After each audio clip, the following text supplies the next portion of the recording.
5 days to the governorship election in Edo State. This morning we are going to be talking women affairs. Yes, we are going to be chatting about women in politics. And to do justice to this is Mrs. Philomena Okojie Ihenyen. And of course, she was born into the Uromi Royal Family, a princess. She's a retired educationist, a businesswoman, and the managing director of Apex Crown Properties Limited, based in Abuja. She is a lawyer and an astute politician, and is the first female to be appointed as the secretary of the South-South Zone of the People's Democratic Party, PDP, of Nigeria. She is a patron of many non-governmental organizations, as well as a patron of the National Council of Catholic Women Organizations of Nigeria. Glory to Jesus. Honor to Mary. All right, and of course, Mrs. Ihenyen is happily married to engineer Dr. Gabriel Ihenyen, and they are blessed with 4 children and 4 grandchildren. She's also the secretary of the Obaseki 2020 PDP re-election fundraising dinner. Madam, you're welcome to the program. Thank you very much. It's a pleasure to have you. It's a pleasure to be here. Thank you. Thank you. So, what is your impression of the Godwin Obaseki-led administration? Obaseki is a project. Obaseki is a project for the nation, for the state. Mm. Yeah. Why do you say that? You know that I'm a PDP woman, Yes. founder of the PDP party, and you also know that Obaseki was of the APC. Yes. And I truly would tell you that it's God's own divine for all the things that happened to him, for him to have come to PDP. If you look at the antecedent following his crossing to PDP, yes, you will know that it's God's own design. For those of us who are in PDP, the day I heard that he has crossed over to PDP, I knew victory was assured. When you see good things, you recognize good things. The man has worked. For me as a politician, I've come to a stage where I don't assess people by which party you belong to. We have watched him for the past 3.5 years, and he's done so much. And I think it's a blessing for us to have had him cross over to continue the next 4 years to finish his project. So he's done well. It's obvious that he has done so well. Okay, if he has done well, and he has done so well, like you have said, Yeah. can you mention a few of the projects that are on ground? Yes. That is making you say that? His educational policies. I have seen all through the COVID period that children in Edo State, while I was away out of the country, I was seeing children in Edo State having to go for classes through e-learning. That was something I couldn't imagine would ever happen in this part of the country. And I also know that he has trained a lot of teachers. Teachers now can teach with tablets. They've gone to training to know how to use computers. I've also seen that in previous government, we know what we call the red roof. When you have a red roof without classes and teachers, it will have no effect on the educational system. But now you have students, you have teachers who are well trained, who are teaching children, and you can see that if you go to schools and see the new outlook of schools, you will know that things are happening in the educational sector. I've looked at the technical college. I couldn't believe that school is in Edo State. I think education sector, he has improved so greatly on it. Agriculture, look at the refinery. My husband worked in NNPC and retired with NNPC, and I know what it is to have a refinery in a state. And even when people were saying it's not a Edo State project, even if it's not a Edo State project, do you know how many people that thing is going to employ? To imagine that we are counterpart, the state has a counterpart funding arrangement with the consumption. So it's a blessing to have a refinery here. And I also know he's building an estate. We have roads. I got to Uromi that day, and the Okojie was telling me that the past 2-3 years we had 9 brand new roads tarred in Uromi alone. Come to Ekpoma and you see the different things. So you have a lot of things to show that this man is working. when I came back from America, because when I saw the social media and I saw this video and the secretariat, I thought it was all picture creating social media thing. And I told the driver, I said, please take me around the ring road.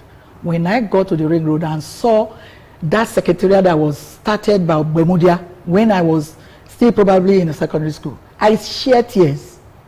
You can't see this man. He is a God sent to this Edo, and I wonder why Edo people cannot appreciate this man and let him at least complete what he has started, and from there somebody else can take it up from him. All right. So I just read that you were the first female to be the secretary to the South Zone of the People's Democratic Party. True. That's true. So how did you get there as a woman? Recognition. I worked hard for the party. I was the first female financial secretary to the state at the state level, and then when the space was vacant and it was zoned to Edo, the leaders in the state felt I was qualified to hold that position, and I was sent to Port Harcourt, where the head office is, as the secretary. Have you never had an ambition of becoming the governor of the state? Who says I won't? In 2016, I had shown interest of, first of all, being the first lady, first female to ask for the seat of the deputy governor. And I canvassed, and that is the first time you will see people canvassing to be deputy. We wanted to show class, understanding, and qualification, and it went very well in Edo, and God knows why I was not, and I'm happy I was not at that time. Okay. So let's talk about the role of women in politics. Do you think that women are really doing enough, or is it because they seem to be at the background? Maybe most of them are not coming out because their male counterparts will feel threatened, or probably because they are afraid of being called names. Yeah. Well, all of the above. Politics is time consuming, has financial respect. And you also find that, like a cultural listing of socio-cultural belief of the country, where you find that women are supposed to be behind, women are supposed to be seen, not heard, it becomes very difficult for you to penetrate what they call the men's world. But some women are coming up. We have had women, we've had ladies like Daisy Danjuman, we have the senators, Itagiwa. We have had other women who have pushed through, and they are today recognized as great politicians. So I'm encouraging a lot of women. About 2 weeks ago, Her Excellency nominated me, appointed me as the coordinator of women in the Eastern Senatorial Women for Mobilization. And we are doing great. When we did our rally, women rally, you saw how great it turned out to be. So we are gradually coming. You also know that in education, most of the women, so you have to be educated to know the difference between what part of politics you want to play. And until all that is involved, it's going to be difficult, but we are getting there. We are trying to push younger girls. If you look at this administration, why I like Obaseki, over 400 young girls are under his employment in this government. When we go to rallies, it's really, things are changing. Things are turning things around. This government is turning things around, and it's better for the ladies. I'm sure in the very near future, you'll be surprised that you have a woman, at least as a deputy governor, if not a governor. But you agree with me that a lot of women still don't know what to come out, because they still have this notion that women who go into politics are not in their husbands' houses. That is something that has come to stay. I just mentioned it to you that it's time consuming. And for most men too would not want to support their wives. They are seeing her everywhere. But for few of us who are lucky to have men who understand, who give you the support. And we are encouraging men to let their women, because when you have a wife who is politically aware, it also, if you are not a politician, you have a wife who is a politician and politically aware, it's added value to you. I think Nigerian men are virtually or gradually getting to accept that. And women too, we need to push ourselves out and know that it's not just a man's word. Politically, it can have a women's word. So would you say that Governor Gordon Obaseki has enough women in his cabinet? We can never be enough. But he's done so much. We expect that in his second term, he will add. We are asking for 30-35%. So that if you look at, if you have... at what percentage will you rate him now? Maybe 25 out of the 35. He's getting there. Because I was surprised when I got to Ishanadi, we have 1 or 2 women who are local government chairmen. It wasn't there before. So if you have 5 local government in a senatorial, you have 1 or 2 women as chairmen. It's not doing badly. So we are asking for more in the next his second term. He probably will do better, because I also know that the wife is passionately asking for women to be involved. She's fighting to make sure women are recognizing her husband's government. So that's the luck we have. Okay. It's a woman who wants to... talking about the first lady's husband's government, how far would you say women have been empowered? Like I told you, if you have women who are commissioners, who are advisors, who are chairmen... Let's talk about the grassroots now. The grassroots, fine. Very, very fine. That's where I am. And we had, first time for so long, have we had a campaign structure for women, headed by the First Lady, Her Excellency. And our campaign is there for people to attest to. It was fantastic. And the palliatives that were shared to women all over the state, they're still the talk of town. So we have women now who are very excited. If you were at each of these campaign grounds, you will be marveled the way women were so excited to be part of this package for His Excellency.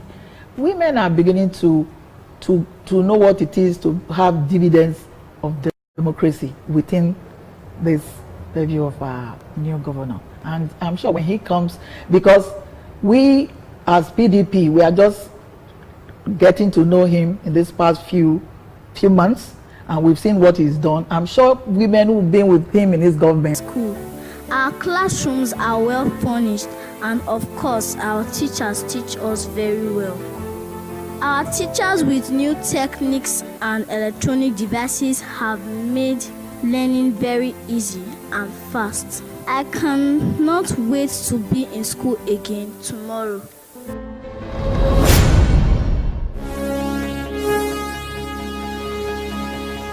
Listen to this. On the 5th of October 2019, thousands of teachers gathered at the Eagle Square, Abuja, to honor Governor Godwin Obaseki as their best performing governor. This is because Governor Obaseki's far-reaching and redemptive measures have created the right environment with the introduction of Edo Basic Education Sector Transformation, Edo Best Program. Under the Edo Best Program, 11,300 teachers have been trained in ICT. 11,300 tabs have been distributed, 891 schools have been covered, 269,000 pupils are benefiting from Edo Best. Liberia, Rwanda, Sierra Leone have visited to adopt the model, while states in Nigeria including Lagos have also visited and are set to adopt the model. Pupils learn 3 times more of what they used to learn. Edo teachers are the 3rd group of workers in the world to work with Facebook Workspace. 1,200,000 instructional materials have been distributed, and there is community ownership of schools. Governor Obaseki is changing the people's socio-economic destinies with robust basic education in Edo State.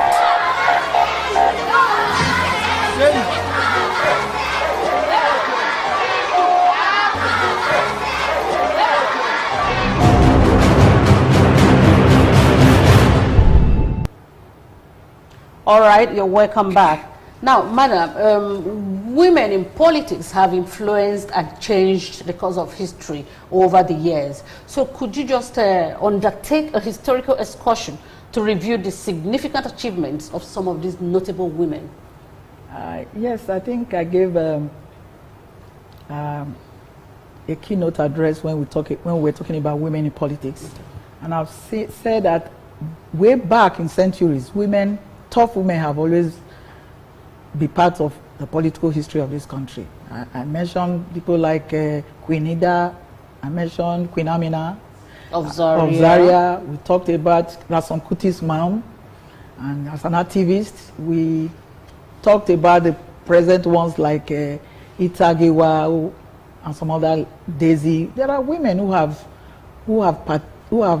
participated in the political history of this country, and we also saw how successful they were. We have taken lead from that and know that if women are given the chances to participate in the governance of this country, they have a lot to contribute to the development of this country. I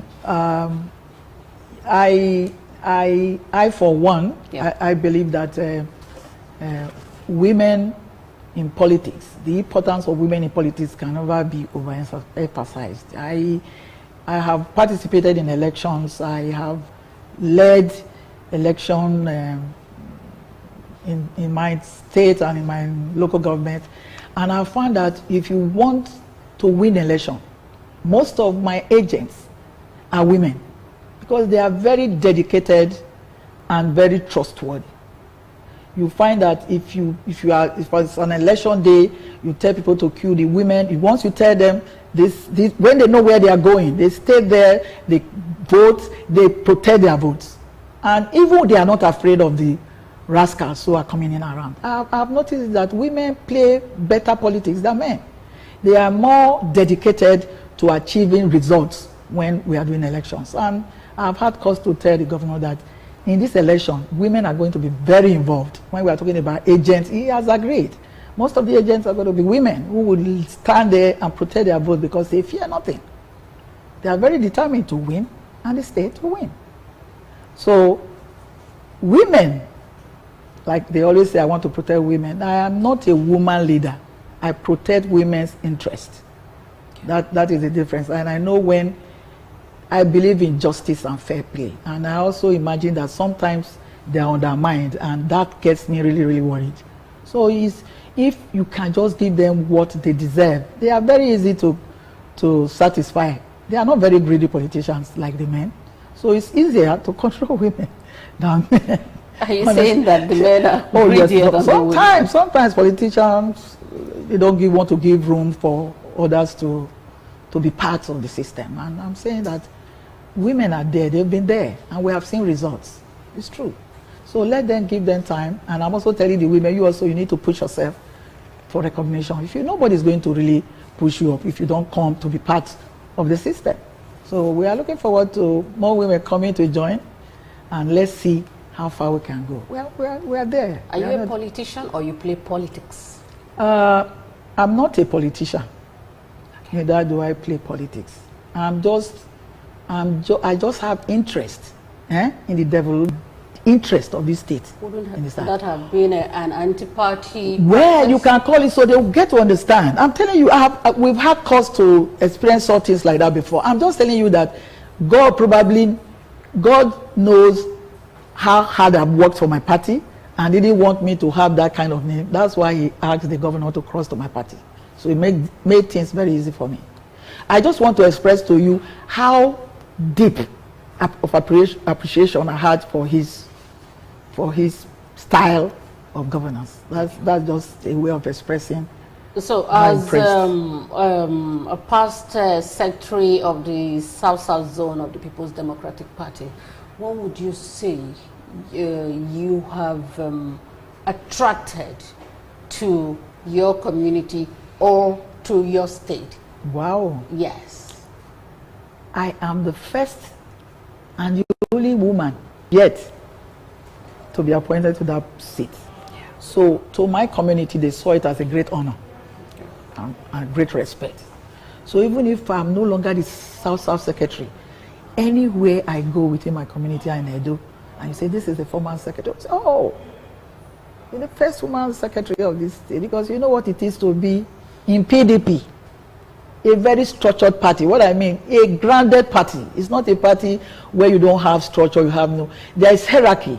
And for you to get to that position means something, there's something you probably have to put on the table for the party. And for that, my people were very, very appreciative of the party and those who nominated me. You didn't have access to attract projects to your community? Oh, it's not, parties, we don't attract projects. We don't have the fund under government. You may not have funds, but man knows man might, have somebody in government. Could you do this for me? I'm the secretary. I'm the female secretary of South when I was the South-South secretary, that position gave me the opportunity. I was the secretary also of the committee that screened the governors, all the governorship aspirants as they were then. Aspirants, yes. And because of that, I had one-on-one relationship with some of these people, you know, and that was that kind of relationship that went after even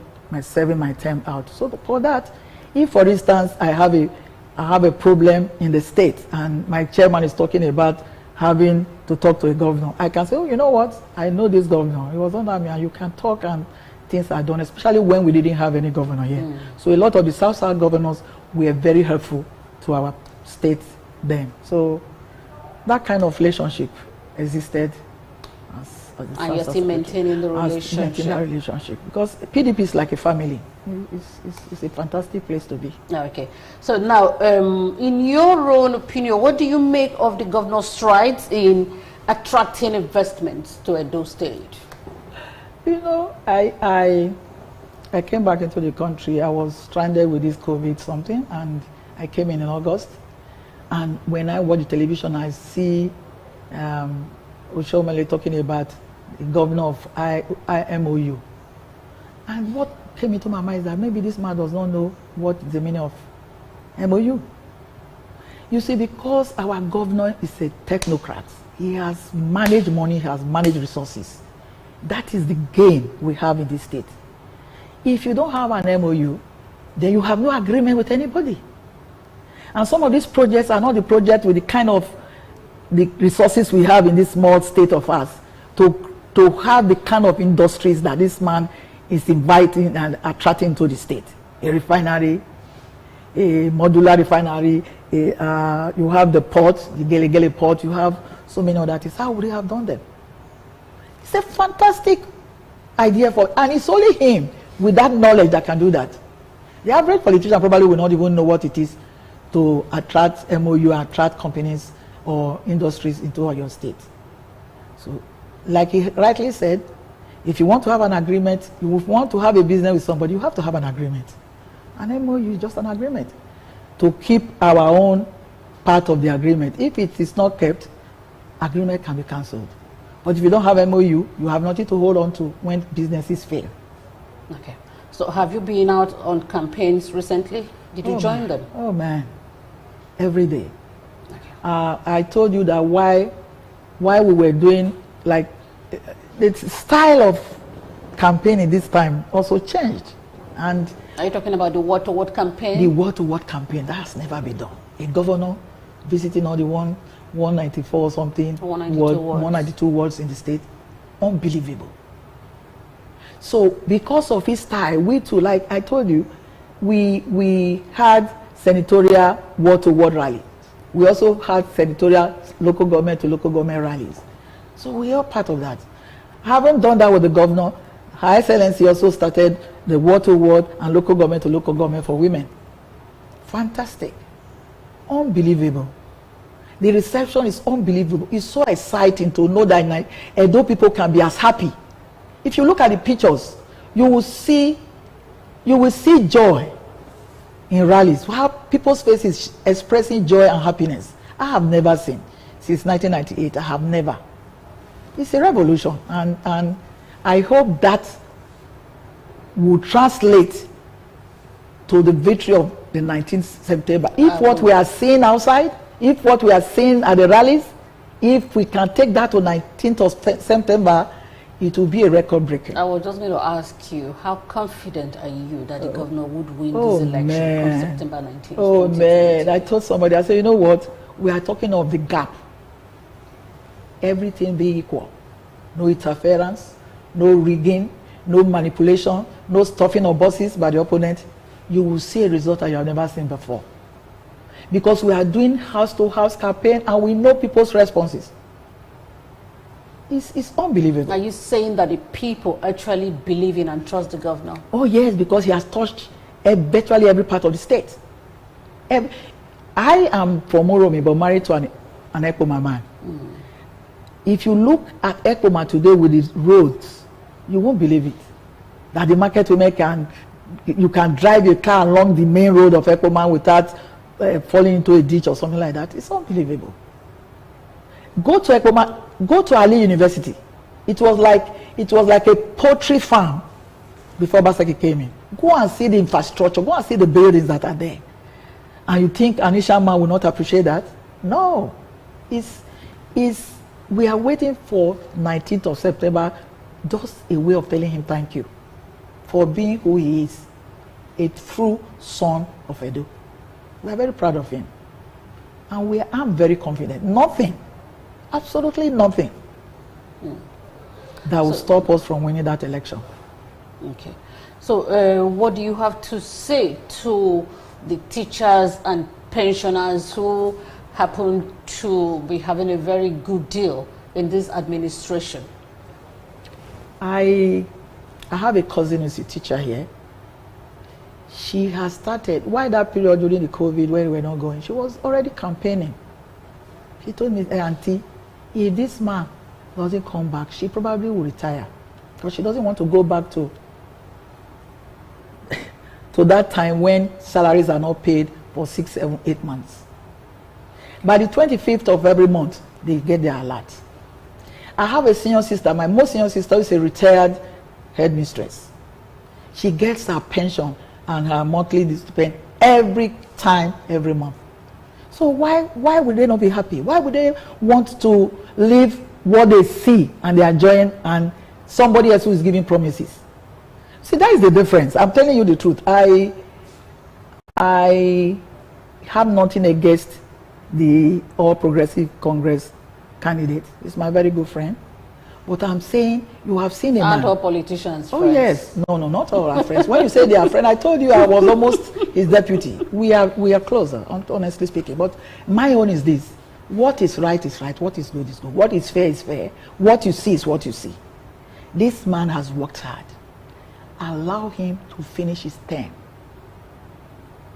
Oshomole finished his 8 years, when in fact he has not done half of what this man is doing within the 3 years.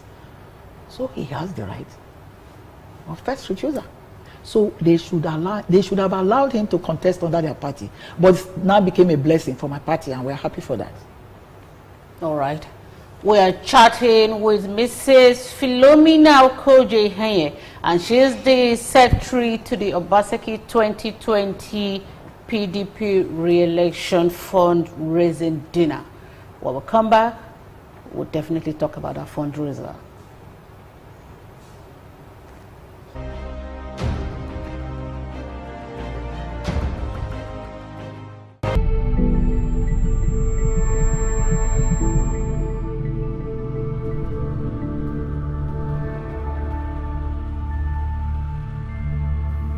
Previously, they should not find it difficult to get their salary, not to talk of gratuity.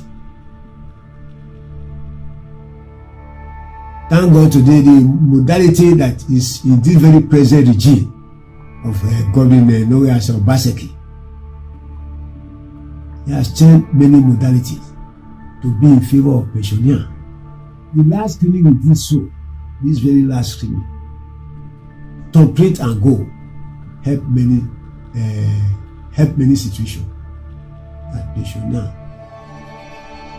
to print and go back home. Before, when we want to do verification, people will bring a whole file of documentations to come to do verifications, and I dare to say that we are the best state government in terms of biometrics now. The chairman of the pension union came in to say it's just they cannot thank the government enough. They cannot thank Governor Obaseki for this innovation, where verification of pensioners is just in this list 10 seconds. Okay.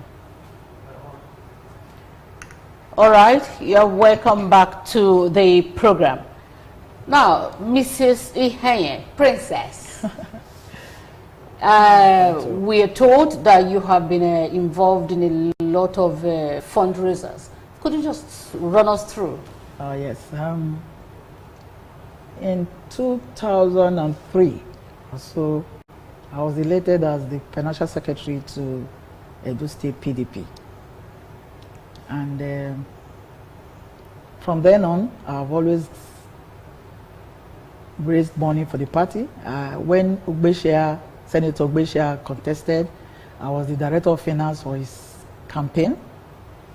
When Osubo won and became the candidate for PDP, I was the financial director for his campaign. We raised money. For the last election for Jonathan, I was a member of the finance committee and we raised funds as a member of the fundraising committee.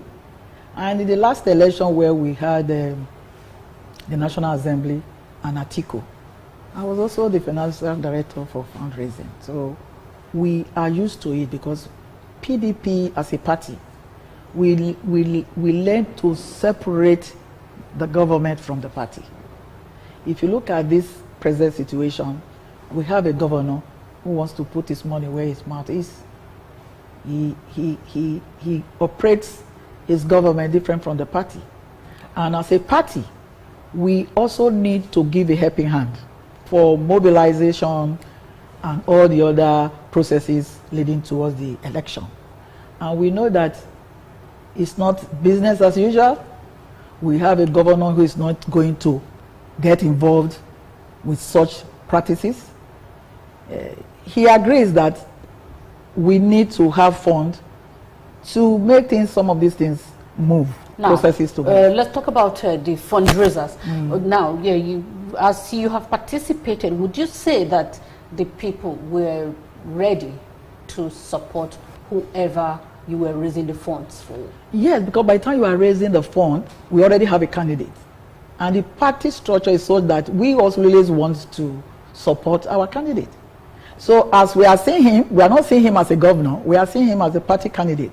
And the party, we also need to help through the process of his re-election. So now let us talk about this fundraiser that is scheduled for Tuesday? Tomorrow. Okay, so what have you been doing to reach out? We have sent invitations to PDP members in and outside the state, even overseas. We have diaspora members who are interested. If I tell you people, today somebody told me, oh, she paid in 10,000 naira. People are anxious, people are willing, knowing who we have as our candidate. So it's not going to be a difficult thing because the party people, they also know that he's very prudent in spending, and if we rely on him, we probably will not be able to carry the process on. We need to support him.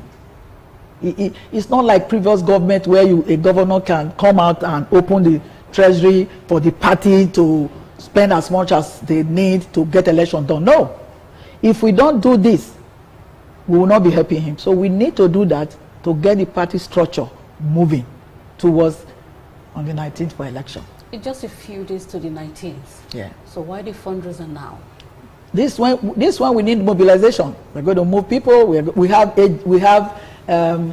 you know, after the main campaigns, we have what we call the mosquito house to house, and we have canvassers. They are going to start work from Wednesday, Thursday. They are ending Thursday. Wednesday, Thursday is when you really go from house to house to remind people, you know what, on Saturday you need to go out and vote for our candidate. For those canvassers, we need to give them 1,000 here to move, to buy fuel, to ride bicycle, all over the 18 local governments. So we need that fund to do that. We've been doing that. I tell you, in my local government, we have raised money. So it's mobilization. It's mobilization. In my local government, we did sensitization of the words before the governor even started his campaign. And in my local government, we raised almost 9 million on our own leaders. So that will show you how willing and how exciting it is to have this governor as our candidate, because we know he's a winning governor. And when you have a product to sell, you have a good product to sell, you're always anxious to put things to make the product viable, isn't it? So, did they put you there because they wanted to be prudent? Put me there? Well, it's for them to judge. I have done previous jobs, but if they think I'm good at it, well. Because they say women hardly spend money. Accountability. Even if you spend it, there should be you should be accountable. That is my line.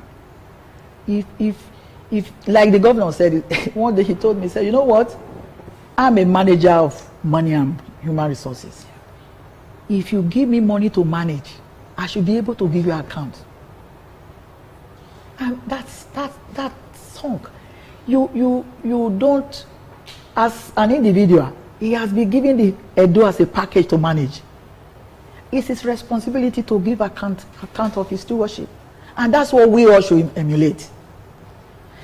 Not, I'm telling you, I don't know individually, I am so excited and I'm willing to be part of his successes. And the only way you can do that is to follow what he is doing and he's doing right. If we all follow that, things will improve for this state and we'll be proud for it, if not for us, for our own children and grandchildren.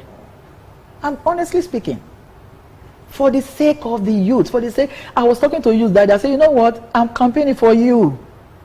For you. So don't let people buy your conscience because of 5,000 naira today. Look at what this man is doing. He's processing a good life that you people will benefit from now. Maybe not for us any longer. Am I going to be a commissioner or an advisor? Oh, but for this younger generation, they should learn what it is to appreciate and know that a government can work. First time we are going to see a government that can work. It's working. Are you aware that a lot of information has been flying around, you know, insinuating that there will be a lot of violence, thereby putting fear in people? Come September 19, they will not be able to come out to, you know, to exercise their civic responsibility. I have told people, my mind, I think this is going to be the most free, fair, and violence-free election in the history of this country. Because, to be very frank, a lot of people, they know that Obaseki is the answer. So the Obaseki's followers is so large that they will swallow any few individuals that will want to foment trouble. I'm telling you, we don't need guns, we don't need cutlass. Human beings will protect their votes. They will be so overwhelmed that even if they had any plans to disrupt or do something, they will step back. I believe that. Because even the federal mind, they are saying it's not there. Free fair is what the federal government is preaching. So we assume that that is right and they should follow that.